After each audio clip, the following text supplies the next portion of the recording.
Goeiemôre in jou sportnuus. Die Premier Sokkerliga in Suid-Afrika het die nominasies aangekondig vir die opkomende PSL toekennings.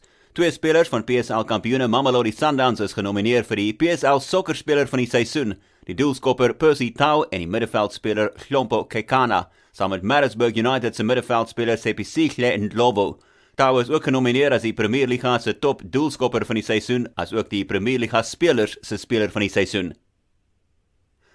Rafael Nadal is terug bo aan tennis se wêreldranglys nadat hy sy 8ste Italiaanse Ope titel gister gewen het, om weer eens sy status te bevestig as klei koning. Gister se 6-1, 1-6, 6-3 oorwinning oor die Duitser Alexander Zverev in Rome het verseker dat die 31-jarige verby Roger Federer skuif om vir 'n 6ste keer in sy loopbaan wêreldnommer 1 te word voor die komende naweek se Franse Ope.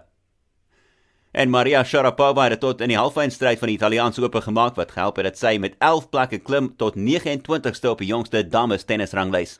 Sportnuus moontlik gemaak deur Cape Town Ning. Die beste manier om die Kaap te ontdek en te ervaar, besoek capetownning.co.za en kyk na hulle Kaapstad dagtoere as ook oornag tuinroete toere.